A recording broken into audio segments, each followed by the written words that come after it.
Yes.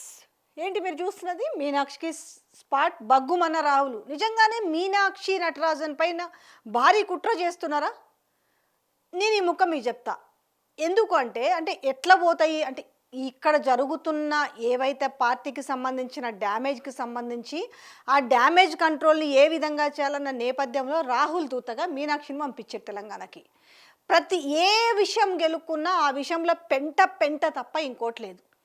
మనము మూసీ దగ్గర నుంచి చూసుకుంటే మూసీ ఏం జరిగిందో తెలుసు.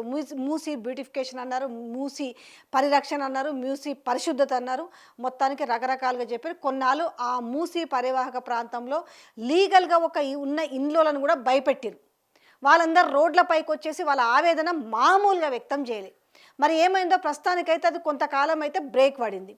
హైడ్రా అన్నారు. హైడ్రా పరిస్థితి కూడా అంతే. జనరల్గా అయితే బడాబాబుల ఇండ్లు కొట్టేసి దాని తర్వాత చిన్నోళ్ళ జోలికి పోతారు. ఈడు అట్లా కాదు. మొదలు చిన్నోళ్ళ దగ్గర నుంచి మొదలుపెట్టి బడాబాబుల దగ్గరికి పోదామనుకున్నారు, ఏమో తెలియదు. అది కూడా అంతే రచ్చ అయిపోయింది. దాని తర్వాత బాగా రచ్చైన విషయం ఏంటిది? లగచర్ల భూముల విషయంలో కూడా అంతే రచ్చయింది. అంటే వీళ్ళు తీసుకున్న ఏ నిర్ణయం అయినా కూడా జనాలు ఏ రకంగా తిప్పికొట్టిరన్న విషయాన్ని ఈరోజు జీర్ణించుకోలేకపోతున్నారు. ముఖ్యంగా సోషల్ మీడియాని అంటే కొంతమంది ఒక గుప్పెడు మంది ఉంటారు అనుకుంటా గవర్నమెంట్కి అంటే ప్రతిపక్షం వైపు నిలబడి, ప్రతిపక్షం అంటే ఎవరు? ప్రజల వైపు నిలబడి ప్రతిపక్ష పాత్ర ఎవరి వైపు పోషిస్తారు? ప్రజల వైపు పోషిస్తారు.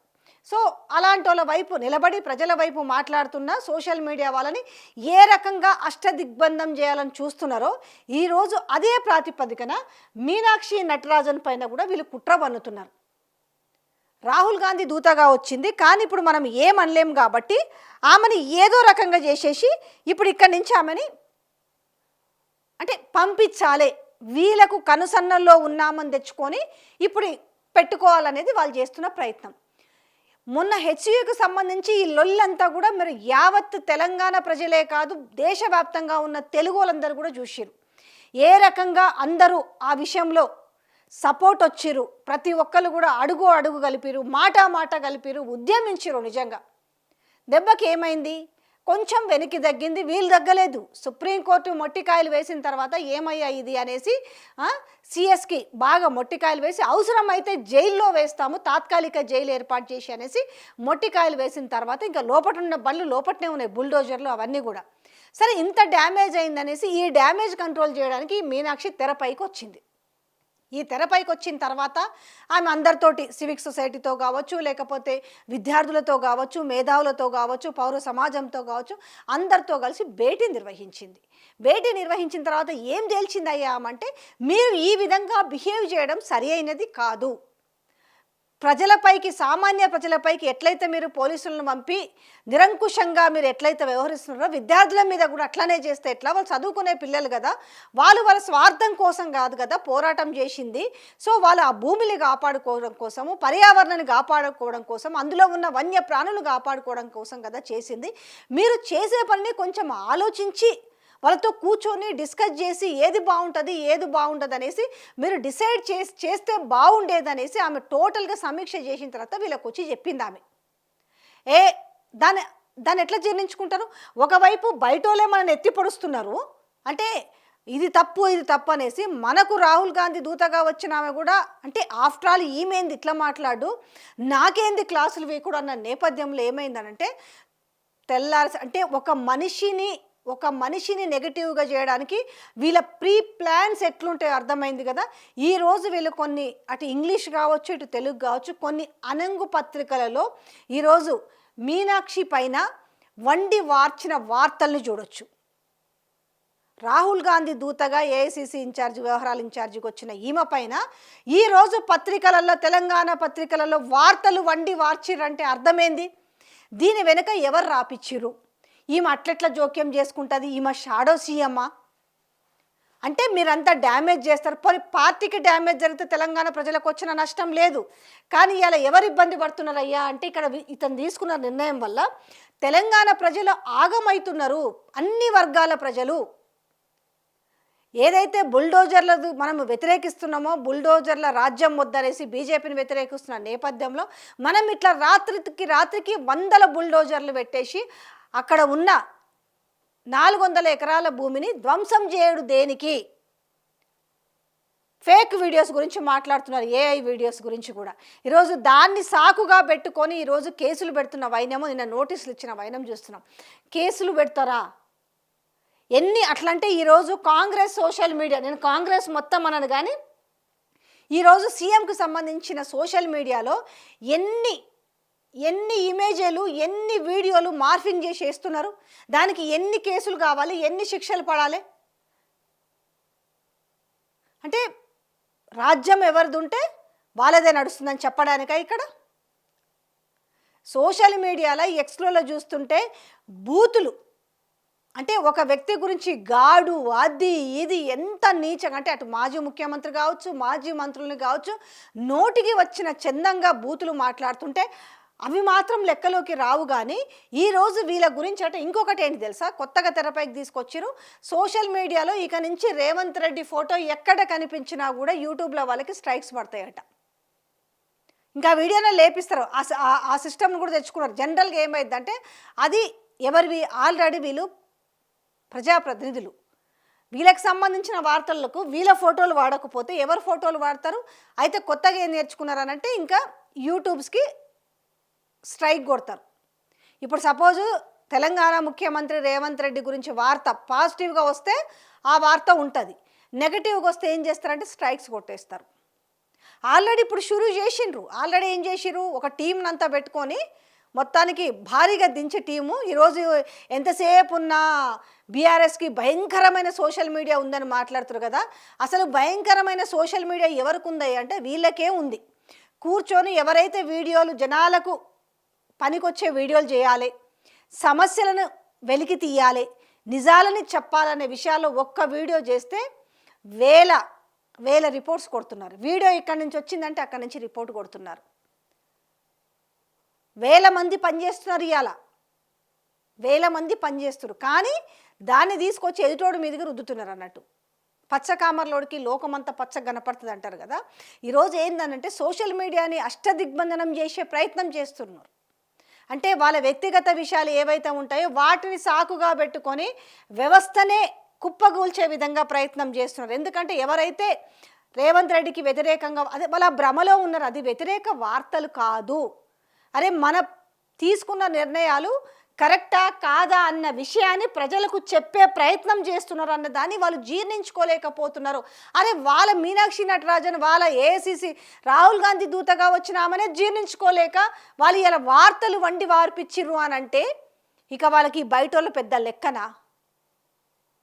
బయటోళ్ళు పెద్ద లెక్కనా? ఎందుకంటే ఈ వార్తలు ఎందుకు రాపిస్తారు తెలుసా? వీళ్ళకి ఒక సిస్టమ్ ఉంది. గాంధీ భవన్లో వచ్చే న్యూస్ ఉంటాయి, అంటే అన్ని పత్రికలలో వచ్చేవి. ఎక్కడ కాంగ్రెస్ వార్త వస్తుందో దాన్ని అంతా కూడా ఒక ఫైల్ చేసేసి ఏ రోజుకి ఆ రోజు వాళ్ళు ఢిల్లీకి పంపుతారు. ఆ న్యూస్ క్లిప్పింగ్స్ అన్నీ కూడా, అది శాటిలైట్లో వచ్చినాయి కావచ్చు, సోషల్ మీడియాలో వచ్చినాయి కావచ్చు, లోకల్ పేపర్లు వచ్చినాయి కావచ్చు, ఇంగ్లీష్ పేపర్లు, అంటే ఇలా ఏ వార్త అయినా కూడా ఇప్పుడు కాంగ్రెస్కు సంబంధించిన వార్త ఏది వచ్చినా ఇక్కడి నుంచి అది మంత్రి మీద రాని, ఎమ్మెల్యే మీద రాని, పాజిటివ్ రాని, నెగిటివ్ రాని, ఆ వార్తలన్నిటిని కూడా ఫైల్ చేసి ఏం చేస్తారంటే ఆ వార్తలన్నిటిని ఢిల్లీకి పంపిస్తారు. సో వీళ్ళు ప్రతిరోజు అది మానిటరింగ్ ఉంటుంది, ఏం జరుగుతుంది రాష్ట్రాల వారిగా. వాళ్ళు తీసుకునే రిపోర్ట్ అంతా కూడా రకరకాల పత్రికల నుంచి, అంటే వీళ్ళు చెప్పేది వీళ్ళు చెప్తుంటారు ఆల్రెడీ, కానీ వాళ్ళు కూడా ఈ మీడియా నుంచి వచ్చే ప్రతి వార్తను కూడా చూసుకుంటుంటారు. అంటే సపోజ్ తెలంగాణ స్టేట్ ఉంది, అసలు ఏం జరుగుతుంది, ఇవన్నీ ఏందనంటే ఆ ఒక వీక్ పాయింట్ పట్టుకొని ఈరోజు ఏం చేసిరానంటే వార్తని వండి వార్చిరు ఈరోజు మీనాక్షి నటరాజన్ పైన. ఎందుకంటే ఈమె అన్నిట్లలో జోక్యం కలిగించుకుంటుంది. ఎందుకంటే ఆమె ఎప్పుడు వచ్చింది, పార్లమెంట్ ఎలక్షన్స్ తర్వాత వచ్చింది. అరే ఎందుకు 8 సీట్లే వస్తాయన్న నేపథ్యంలో ఆమె రాగానే పార్లమెంట్లీ వారుగా ఆమె సమావేశాలు పెట్టడం, ఆ సమీక్షలు చేయడం, అవన్నీ రిపోర్ట్ ఇవ్వడం జరిగింది. ఈ నేపథ్యంలో ఆమె వన్ బై వన్ సమాచారాలు సేకరించుకుంటూ ఆల్రెడీ పార్టీ అంత డ్యామేజ్ అయింది, ఆ డ్యామేజ్ కంట్రోల్ చేసే భాగంగా ఆమె చాలా యాక్టివ్గా పనిచేస్తుంది. ఎందుకంటే ఆమె రావడమే చాలా సింప్లిసిటీగా ఉంది గతంతో కంపేర్ చేసుకుంటే. ఎందుకంటే గతంలో వీళ్ళ పైన గనులు ఏందనంటే ఆఖరికి వాళ్ళని కూడా కొనేసిరు అనే మాటలు కూడా విన్నాం. ఇవన్నీ నేను చెప్పాల్సిన మాటలు కాదు, కాంగ్రెస్ వాళ్ళకే ప్రతి ఒక్కరికి తెలుసు. ఈరోజు ఏంది తెలుసా, కాంగ్రెస్లో నిజమైన కాంగ్రెస్ పార్టీని పట్టుకొని నిజంగా కాంగ్రెస్ పార్టీ బాగుపడాలనుకునే వాళ్ళు మాత్రము అందరూ కూడా ఈమె చాలా బాగా పనిచేస్తుంది, ఈమె రావడం మంచిదైంది అనేసి.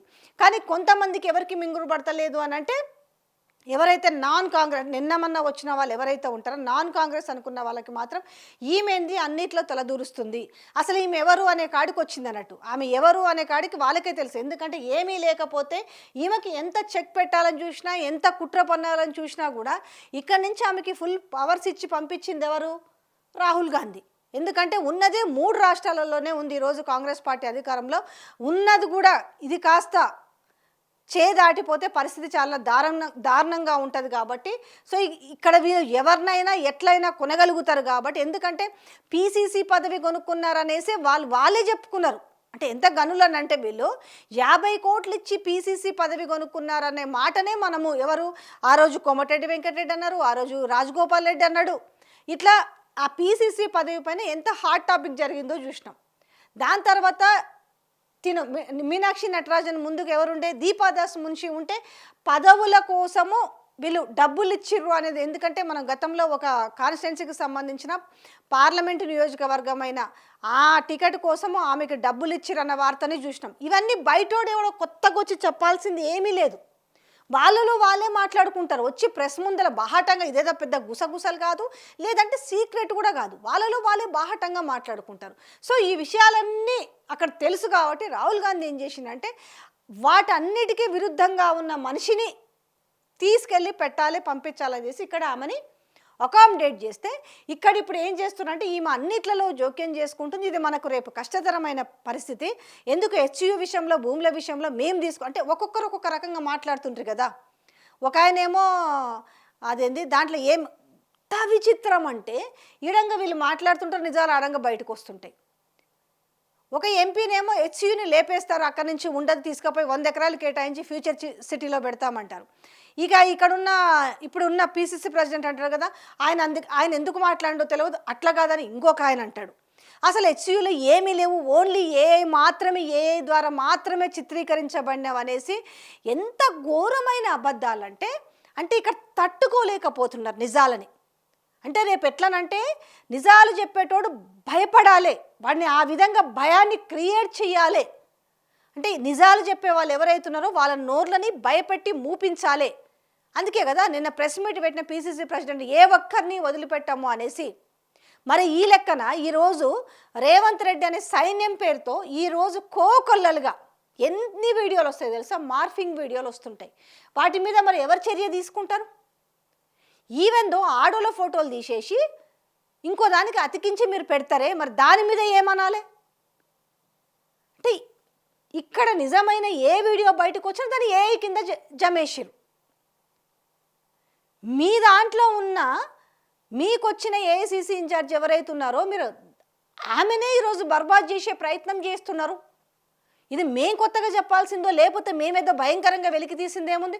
ఈరోజు ఇంగ్లీషు పత్రికలలో కావచ్చు, లేదు అని అంటే ఈరోజు రాపించుకున్న కొన్ని పత్రికల్లో, ఆన్లైన్ పత్రికల్లో కావచ్చు, ఏమొచ్చినాయి ఈ పేపర్లలో చూసుకుంటే కనపడతలేదు. ఎవరు లీకులు ఇవ్వకపోతే, ఎవరు బిహైండ్ ఉండకపోతే ఇవాళ అలాంటి వార్తలు కాంగ్రెస్ పార్టీ రాహుల్ గాంధీ దూతగా వచ్చిన ఆమె మీద వార్తలు వండి వారుస్తున్నారు.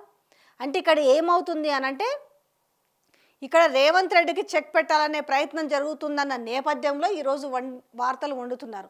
అసలు అన్నీ బాగుంటే ఇక్కడ ఇంకొక లాజిక్ పాయింట్ మిస్ అవుతున్నారు. రేవంత్ రెడ్డి అనే వ్యక్తి మంచిగా పరిపాలన చేస్తుంటే, ప్రజలందరూ కూడా సుఖ సంతోషాలతో ఉంటుంటే, లేదు కాంగ్రెస్ పార్టీకి ఎలాంటి డ్యామేజ్ జరుగుతలేదు అనుకుంటే అసలు రేవంత్ రెడ్డికి చెక్ పెట్టాల్సినంత అవసరం ఏముంది?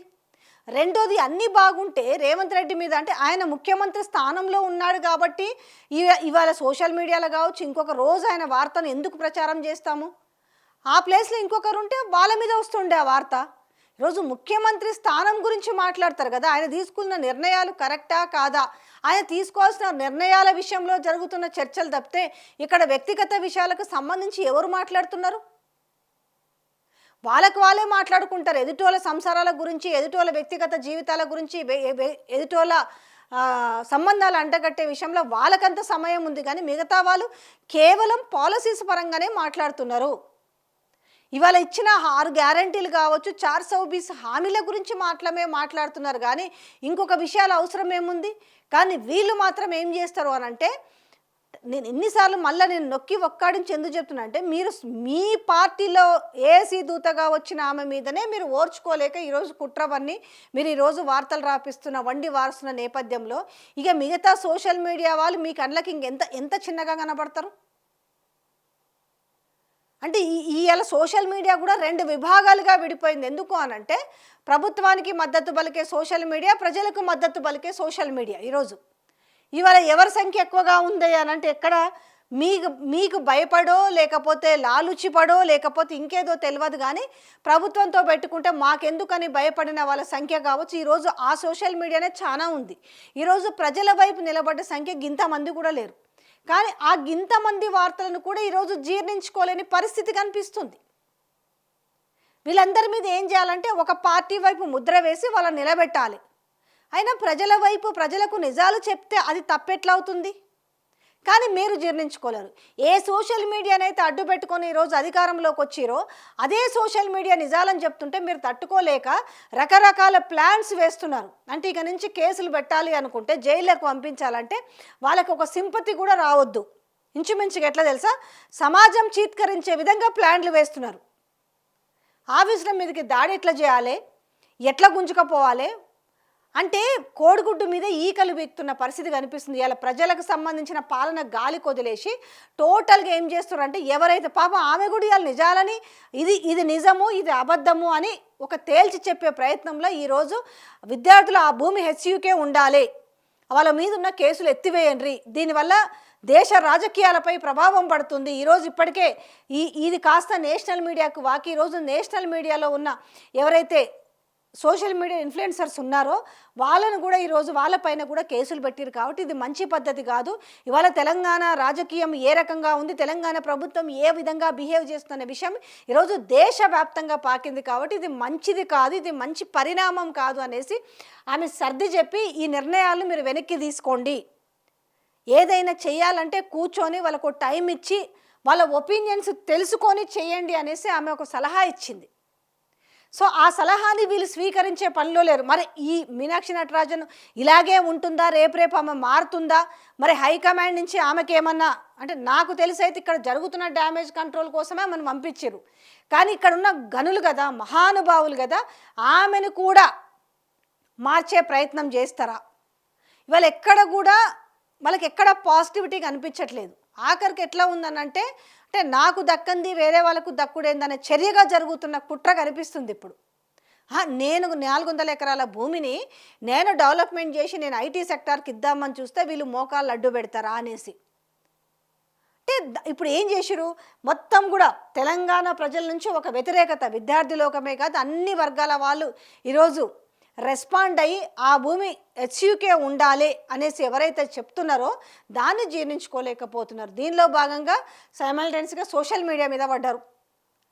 అంటే డైరెక్ట్గా బెదిరింపులు. అంటే పీసీసీ ప్రెసిడెంట్ మాట్లాడుతున్నాడు కదా, మహేష్ కుమార్ గౌడ్ మాట్లాడుతున్నాడు, ఎవరిని మా ముఖ్యమంత్రిని ఏమనంటే ఊకునేది లేదు అని. అంటే అసలు ఊరికనే ఎందుకంటారు?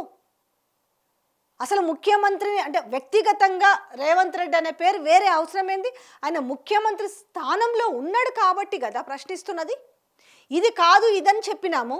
ఆ భూముల సంగతి కూడా ఎస్యూ భూములకు 400 ఎకరాలకు సంబంధించి కూడా అది ఎందుకు 70 కోట్లకి అమ్మాలనుకున్నారు? ఉన్నట్టుండగా 75 కోట్లు 70కో కదా, ఇంచుమించు 25 కోట్లు ఎందుకు తగ్గింది? దీని వెనకాల ఎవరున్నారు? సూత్రధారులు ఎవరున్నారు? పాత్రధారులు ఎవరున్నారు? గతంలో ఇదే నియోపోలిస్లో 100 ఎకరాలకు పోయిన ఎకరం భూమి ఈరోజు అంతకంటే ఐటీ సెక్టార్లో ఐటీ కారిడార్లో ఉన్న భూములు అంతకంటే డబల్ విలువ కలగాలి కదా.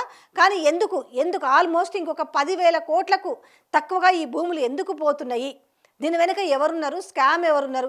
ఇవన్నీ నిజాలు తీసుకొచ్చి ప్రజల ముందు పెడుతున్నాం. ఈ ప్రజల ముందు పెట్టిన విధానాన్ని తట్టుకోలేకపోతే అటు ఆమె పైనట్లనే కుట్ర చేసిరు. ఎవరైతే ఈ ప్రజల పక్షాన నిలబడి ఇగో ఇదిరా నాయన ఇది వాస్తవము అని వాళ్ళు చెప్తున్న అబద్ధాలను అవి అబద్ధాలు ఇవి నిజాలు అని చెప్పే ప్రయత్నంలోగా ఈరోజు మొత్తం ఒక సోషల్ మీడియాని అష్టదిగ్బంధనం చేసే ప్రయత్నం చేస్తున్నారు. దీంట్లో కూడా ఇవాళ ఏం చేస్తున్నారంటే దీంట్లో ఇప్పుడు ఎట్లాగూ మెయిన్ స్ట్రీమ్ మీడియా ఎట్లయితే ఆల్మోస్ట్ ప్రభుత్వానికి తప్పదు వాళ్ళకి. ఎందుకనంటే వాళ్ళకు రెవెన్యూ కావాలంటే యాడ్స్ రావాలి, అవి చేయాలి కాబట్టి ఖచ్చితంగా డౌన్‌ఫాల్ అయ్యి పనిచేయాలి. కానీ వాళ్ళ సోషల్ మీడియా కూడా అంటే ఇంచుమించుగా ఇండిపెండెంట్‌గా నడుపుకునే సోషల్ కష్టమో, నష్టమో, అప్పో సప్పో తెచ్చుకొని నడిపిద్దాము, నిజాలు మాట్లాడదాము అనుకునే వాళ్ళకు కూడా ఈరోజు ఏం చేస్తున్నారంటే వాళ్ళకు భయం పెట్టి ఆఫీసుల మీద దాడులు చేపించుడు, లేకపోతే కేసులు పెట్టుడు, తర్వాత ఈ సిస్టమ్స్ లాక్కపోవడము, సీజ్ చేయడము, అంటే అప్పో సప్పో చేసి వాళ్ళు ఏర్పరచుకున్న ఒక వ్యవస్థనంతా కూడా ధ్వంసం చేస్తున్న పరిస్థితి కనిపిస్తుంది. అంటే ప్రభుత్వము ఉంటే ఇట్లాంటి వాళ్ళని అనగదొక్కాలనా?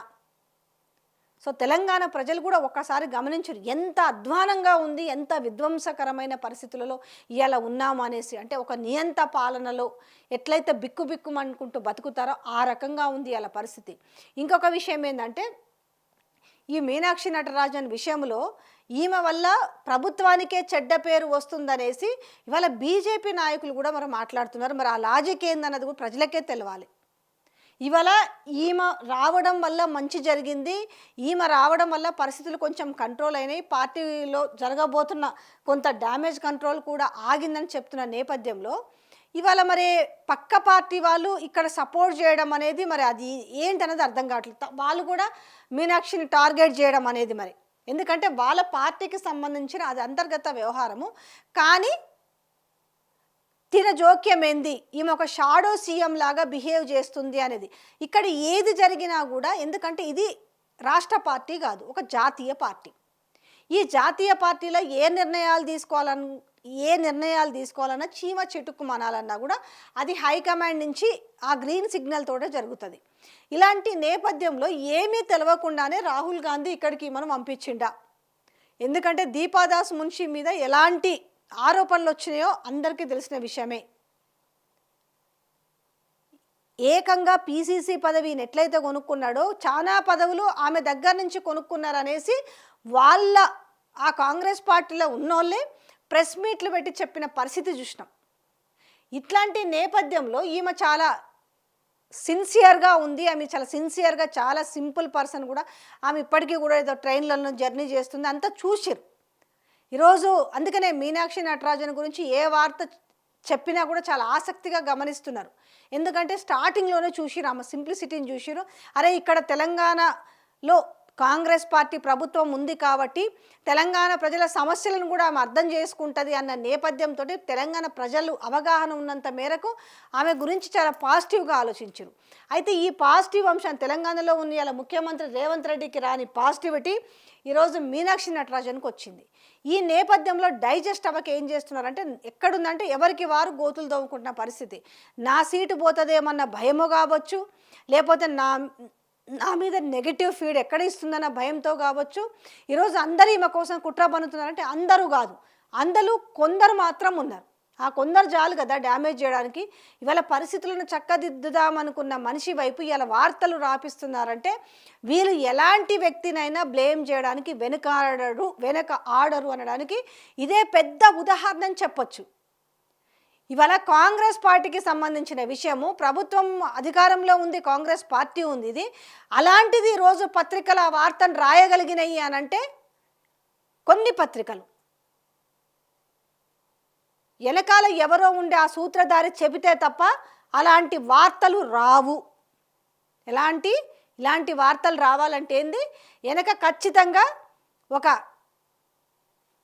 పవర్ ఉన్న పర్సన్ ఉంటే తప్ప ఈరోజు ఆమె పైన కుట్రపూరితమైన వార్తలు రావు. అంటే ఆమెను ఒక షాడో సీఎంగా వ్యవహరిస్తుంది అని మాట్లాడినంటే అంటే ఇప్పుడున్న సీఎంకి పవర్ లేకుండా చేస్తుందని అర్థమా? అంటే ఒక షాడో సీఎంతో ఆమెను కంపేర్ చేసి మాట్లాడిరనంటే ఇప్పుడున్న సీఎంకి అది నచ్చట్లేదా?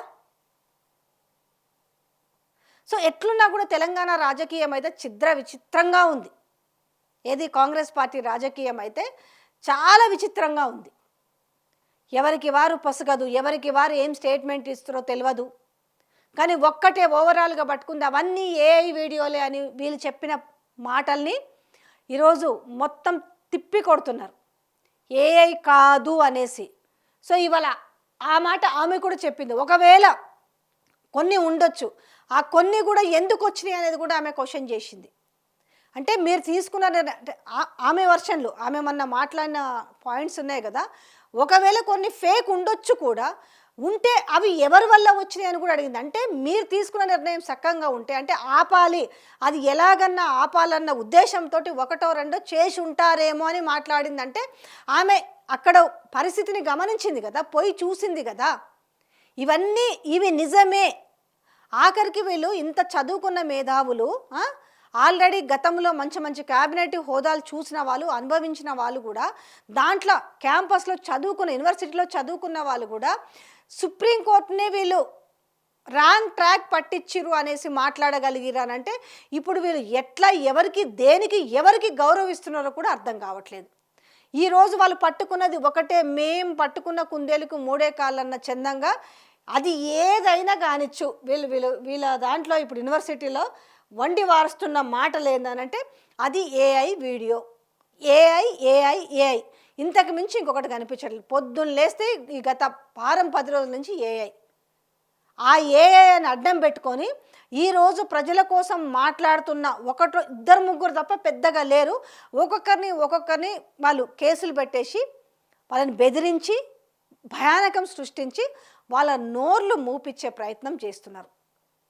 కానీ ఒక్కటి గుర్తుపెట్టుకోవాలి, ఎంత భయపెట్టినా ఏం చేసినా కూడా అంటే నిజాలు బయటికి తీసుకురావడము మానరనే విషయాన్ని గుర్తించగలిగితే మంచిగుంటుంది. అంతే. మీరు ఎన్ని రిపోర్ట్స్ అన్న కొట్టండి, ఎన్ని స్ట్రైక్స్ అన్న వేయండి, ఏదైనా చేయండి, కానీ నిజం అనేది బయటికి రాకుండా చేస్తాము అని అనుకోవడం మాత్రం అది మూర్ఖత్వంగానే పరిగణించవచ్చు.